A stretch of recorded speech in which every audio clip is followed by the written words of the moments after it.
It did not take Yudhishthir a moment to understand that these could be none other than the words of A.H. and guessed what had happened to his brothers. Repeat. It did not take Yudhishthir a moment to understand that these could be none other than the words of a yaksh and guessed what had happened to his brothers. It did not take, इसका अर्थ है उन्होंने कुछ भी समय नहीं लिया, युधिष्ठिर ने एक भी क्षण नहीं लिया। उन्होंने समझ गए कि वो कौन हो सकता है, वो यक्ष के शब्दों के सिवाय और कोई नहीं हो सकता है। वो जो शब्द थे वो यक्ष के थे, वो समझ गए, उन्हें एक भी क्षण नहीं लगा उनको समझने के लिए। एंड गेस्ड, अंडरस्टैंड में समझना, गेस्ट मीन्स विचार किया, और विचार कर लिया कि मेरे भाइयों के साथ क्या घटना घटित हुई थी। It took him no time to see possibly way bringing them back to life. इस तरीके से टुक माने लिया, हिम माने उसे, टाइम मीन्स समय, टू सी मीन्स देखना, पॉसिबली मीन्स होता है संभव, संभवता, वे मीन्स रास्ता, ब्रिंग मीन्स लाना, देम मीन्स उनको, बैक माने वापस, टू लाइफ मीन्स जीवन, लाइफ मीन्स जीवन होता है, लाइफ मीन्स जीवन होता है। तो उन्होंने उनको थोड़ा सा भी नहीं, उन्होंने कुछ समय भी नहीं लिया और उन्होंने अपने भाइयों को वापस अर्थात जिंदा करने के लिए, जीवन में फिर से लाने के लिए उन्होंने एक रास्ता ढूंढ लिया, खोज लिया। He said to the bodies, bodiless voice, bodiless माने होता है जैसे कि बॉडीलेस हो, जिसकी बॉडी ना दिखाई देती हो, आवाज़ हो, बॉडी मतलब अदृश्य, ऐसे कह लो, बॉडीलेस मीन्स अदृश्य। He said to the bodiless voice, उन्होंने, युधिष्ठिर ने कहा अदृश्य वॉइस से, मतलब अदृश्य आवाज़ से बोला, क्योंकि यक्ष दिखाई तो दे नहीं रहा था, उसकी आवाज़ आ रही थी, तो उन्होंने अदृश्य आवाज़ से कहा। सेड माने कहा, से माने कहना होता है, सेड माने कहा, ये पास्ट इंडिफिनिट टेंस का वाक्य बनना है। He said to the bodiless voice, उन्होंने अदृश्य आवाज़ से बोला, please ask your questions. Please ये लगा है तो ये इंपेरेटिव सेंटेंस है। प्लीज़ आस्क मीन्स पूछना, योर मीन्स अपने, क्वेश्चंस मीन्स प्रश्न, कृपया अपने प्रश्नों का उत्तर, sorry, please ask your questions, कृपया अपने प्रश्न पूछिए। The voice put questions rapidly one after another, rapidly means तेजी से, अनदर मीन्स दूसरी, और फिर इस तरीके से उस अदृश्य आवाज़ ने एक के बाद एक ऐसे दूसरे क्वेश्चन रखने शुरू कर दिए, उनके सामने प्रश्न रखने शुरू कर दिए। What rescues man in danger, what rescues man in danger, what means क्या, यहाँ पे इसका अलग अर्थ लगाया गया है। What rescues man in danger, यहाँ पे कह रहा है कि खतरे में क्या बचाता है। वाट रेस्क्यू, रेस्क्यू मीन्स बचाना होता है, और डेंजर मीन्स खतरा, खतरे में व्यक्ति को क्या, मतलब क्या बचाता है, व्यक्ति को मतलब क्या बचा सकता है जो खतरे में, जब डेंजर में होता है तब क्या उसे बचा सकता है। तो आंसर दिया युधिष्ठिर ने, करेज, जो साहस होता है वो व्यक्ति को खतरे में बचा सकता है। करेज मीन्स साहस, करेज, ठीक है, जब खतरे में होता है व्यक्ति को साहस बचा सकता है, उसके पास साहस है तो बच जाएगा। Next, by the study of which science does man become wise, इस तरीके से ऐसी कौन सी विज्ञान पढ़कर व्यक्ति वाइज बन जाता है। वाइज मतलब बुद्धिमान बन जाता है। स्टडी माने अध्ययन, विच माने कौन सा, साइंस मीन्स विज्ञान, मैन मीन्स आदमी, बिकम मीन्स होना, वाइज मीन्स बुद्धिमान। ऐसा कौन सा विज्ञान है, ऐसा कौन सा शास्त्र है जिसे पढ़कर व्यक्ति बुद्धिमान बन जाता है। not by studying, not by studying any shastra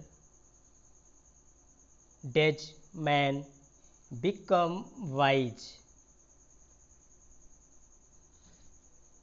कोई शास्त्र पर पढ़कर व्यक्ति बुद्धिमान नहीं बनता है, बुद्धिमान बन जाता है नहीं, कोई शास्त्र पढ़कर बुद्धिमान व्यक्ति नहीं बनता है। It is by association, association में साथ में या संगत में, it is by association with the great in wisdom that he gets wisdom. इस तरीके से वह एक महान व्यक्ति और बुद्धिमान व्यक्ति के साथ में रहकर वो महानता या बुद्धिमानी प्राप्त कर सकता है, हो सकता है। The Yaksha asked, the Yaksha asked what is swifter than the wind, than the wind. इस तरीके से यक्ष ने फिर पूछा, कहा कि what is swifter than the wind, हवा से तीखा क्या होता है, यानी कि हवा से तेज चलने वाला क्या होता है। What is swifter than the wind, wind means हवा, स्विफ्टर मीन्स होता है बहुत ही तेज चलने वाला, शीघ्रगामी, ठीक है। तो हवा से तेज क्या चलता है, माइंड मीन्स दिमाग। और उन्होंने आंसर दिया माइंड, दिमाग। दिमाग ऐसी चीज़ होती है जो बहुत तेज चलती है, हवा से भी तेज। मैं यहाँ बैठा हूँ, सोचता हूँ दिल्ली में हूँ, तो वहाँ मेरा दिमाग पहुँच गया, तो इसलिए माइंड सबसे तेज चलता है, हवा से भी तेज चलता है माइंड। आंसर दिया उन्होंने। नेक्स्ट क्वेश्चन है, what is more faded than a dried straw. Dried straw means होता है सूखा हुआ तिनका, और फेडेड मीन्स मुरझाया हुआ।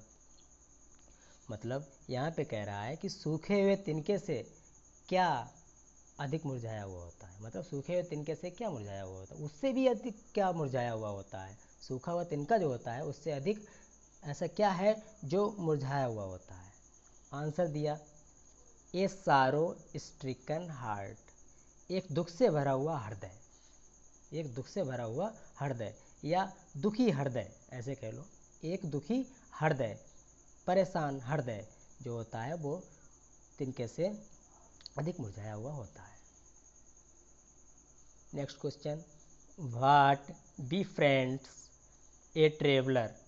दरअसल मैं बी फ्रेंड्स बताना चाहता हूँ आपको। बी फ्रेंड मीन्स होता है वैसे मित्र होना, बी फ्रेंड, फ्रेंड मीन्स मित्र होता है, बी फ्रेंड मीन्स होता है मित्र होना। बी फ्रेंड एक वर्ब है, यहाँ पे बी फ्रेंड एक वर्ब है, क्रिया है, ठीक है। और ए माने एक, traveller. What be friends a traveller, traveller means होता है यात्री। तो एक यात्री का साथी कौन होता है या क्या साथी होता है, जब वो यात्रा करता है तब उसका क्या कौन साथी होता है। तो युधिष्ठिर ने आंसर दिया, लर्निंग, ज्ञान। लर्निंग मीन्स ज्ञान, उसका ज्ञान उसका साथी होता है यात्रा, जब वो यात्रा करता है तो उसका साथी फ्रेंड, बी फ्रेंड, लर्निंग होता है। लर्निंग मीन्स ज्ञान। Next question, who is the friend of one who stays at home. Who is the friend of one who stays at home.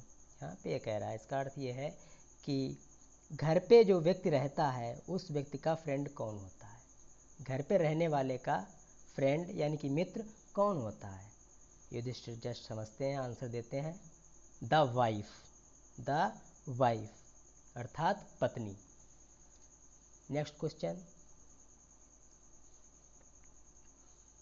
Who accompanies a man in death, who accompanies a man in death। इस तरीके से यहाँ पे कह रहा है कि मृत्यु में जब मृत्यु आती व्यक्ति के साथ में क्या जाता है, उसके साथ कौन जाता है, बताइए कि मृत्यु में व्यक्ति के साथ क्या जाता है या कौन जाता है। What accompanies a man in death।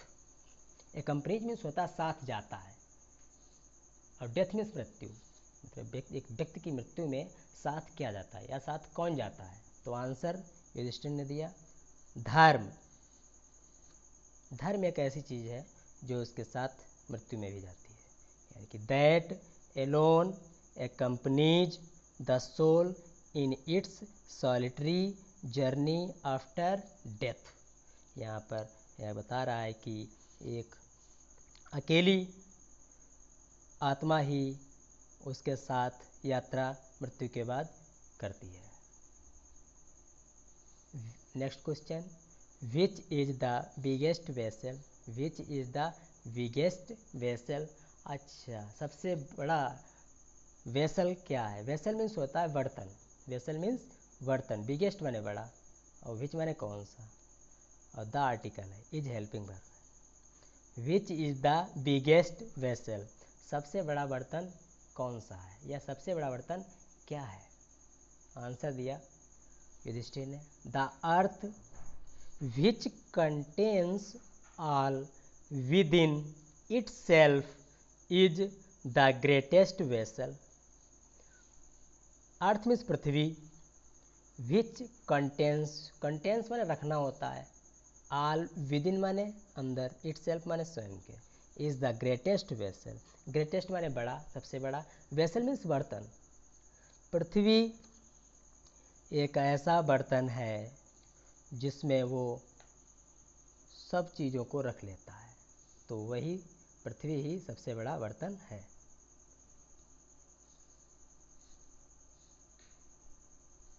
What is happiness, what is happiness, यहाँ पे बता रहा है कि हैप्पीनेस क्या होता है। हैप्पीनेस मीन्स होता है प्रसन्नता, खुश, या प्रसन्नता क्या है, खुशी क्या है, यहाँ पे बता रहा है। तुरंत आंसर देते हैं Yudhishthira, happiness is the result of good conduct, happiness is the result of good conduct. प्रसन्नता वो होती है हमारे अच्छे व्यवहारों, अच्छे कार्यों का जो परिणाम होता है वही प्रसन्नता होता है, वही प्रसन्नता होती है।